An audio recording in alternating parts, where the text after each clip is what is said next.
नमस्कार मंडळी, welcome back to my channel a girl with curls. मी साक्षी आणि आज मी तुमच्यासोबत शेअर करणार आहे माझं ग्लो अप रुटीन.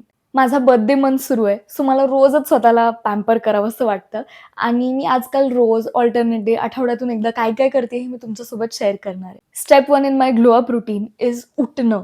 आता हे होममेड उठणं आहे. सो माझी आई बेसन, तांदळाचं पीठ, हळद आणि अजून जे काही ती टाकत असेल, ह्या पूर्ण गोष्टीची रेसिपी किंवा हे कसं बनवतात ह्याचं सगळं डिस्क्रिप्शन बॉक्समध्ये मेन्शन केलेलं आहे. बट हे सगळं मिक्स त्यामध्ये 2 ते 3 चमचे दूध कारण even milk acts as exfoliation for our skin. So हे सगळं उठणं आणि त्यामध्ये 2 ते 3 चमचे दूध घालून मी ते मिक्स करून अल्टरनेट डे लावते. आता मी टॅन पण जास्त होते कारण माझं हॉस्टेल आणि कॉलेजच्यामध्ये 10 मिनिटाचं अंतर आहे आणि 3 ते 4 वेळा करावं लागतं कारण हॉस्टेलच्या जस्ट समोर मेस आहे आणि 10 मिनिटं अंतरावर कॉलेज. सो वॉकिंग खूप होतं आमचं आणि उन्हातनं सतत येणं-जाणं होतं. त्यामुळे मी खूप जास्त टॅन होते. मी क्रॉक्स घालते शक्यतो तरी कारण ते कन्व्हिनियंट असतात. सो माझे पाय, हात इव्हन हा जो एरिया आहे तो पूर्ण टॅन होतो चेहऱ्यासकट.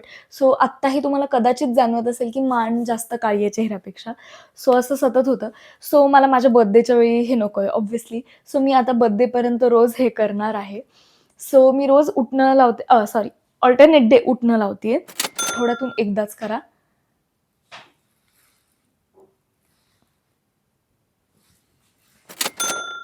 ऑन धिस पर्टिक्युलर डे जेव्हा मी हा व्हिडिओ शूट करत होते आणि एरवीसुद्धा स्वतःच्या ग्लो अप किंवा पॅम्पर रूटीनमध्ये मी बॉडी शेव्हिंग करतेच.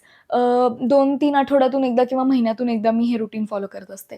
सो उठणं लावून झालं माझं, ते धुवून झालं, की माझं बॉडी चांगली एक्सफोलिएट होते राइट?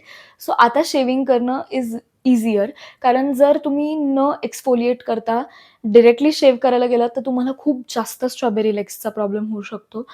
माझ्यासोबतही व्हायचा but now that I am following this मला काहीच त्रास होत नाहीये. सो मी चांगलं शेव्ह करते पूर्ण बॉडी आणि शेव्ह करून झाल्यावर मॉइश्चरायझर वापरते. मॉइश्चरायझरसुद्धा वापरणं खूप गरजेचं आहे, नाहीतर तुमची स्किन वाळवंटासारखी ड्राय होईल. आता बोलूयात फेसबद्दल मी काय करते. सो चेहऱ्याचंही शेव्हिंग करून झाल्यावर मी शेव्हिंगसाठी कार्मेसीचा फेशियल रेझर वापरते. बॉडी रेझर्स आणि फेशियल रेझर्स खूप वेगळे आहेत. मी माझे आयब्रोज पण त्या फेशियल रेझरनी करू शकते. पण तुम्हाला जर सोपं नसेल जात, तुम्ही आधी कधीही केलं नसेल, तर प्लीज स्वतःहून ट्राय करायला जाऊ नका. आणि जर करत असाल तर आणि तुम्हाला जर अवघड जात असेल कोण्या-कोण्यामध्ये पोहोचणं, तर छोटू रेझर्स पण येतात स्पेशली फॉर आयब्रोज. मला अजून तरी त्याची गरज वाटत नाहीये, पण जेव्हा वाटेल ऑब्व्हियसली मी इन्व्हेस्ट करेनच. जेव्हा मी एलोवेरा जेल न लावता फेशियल हेअर काढायला जाते, तेव्हा मात्र मला खूप त्रास होतो. फक्त पाणी लावून फेशियल हेअर काढू नका, कारण नाही म्हटलं तरी बॉडीपेक्षा जास्त नाजूक इथली त्वचा आहे, राइट? सो दरवेळी एलोवेरा जेल लावायचं आणि मगच शेव्ह करायचं. मला जास्त सेन्सिटिव्ह स्किन नसल्यामुळे मला त्रास होत नाही म्हणून मी त्याच्यावर सीरम लावते आणि रोज रात्री किंवा सकाळी सीरम लावताना मी एक छोटूसा मसाज करते माझ्या चेहऱ्यावरती. I want to invest in a gua sha but I am still dicey about it आणि मी असं बऱ्याच लोकांकडून ऐकलंय, बऱ्याच इन्फ्लुएन्सर्सचं ऐकलंय, की हाताने सुद्धा फेशियल केलं, की तेवढाच काय तो फरक पडतो. सो मी हाताने मसाज करतीये आजकाल कारण मला असं छान वाटतं मसाज केल्यावर. हे असं पिंक-पिंक होतं, ब्लड फ्लो वाढतो. So I really like it. I hope तुम्हाला हा व्हिडिओ आवडला असेल. आवडला असेल तर मला कमेंटमध्ये नक्की कळवा. उद्या भेटूयात 7 वाजता. तोपर्यंत बाय बाय.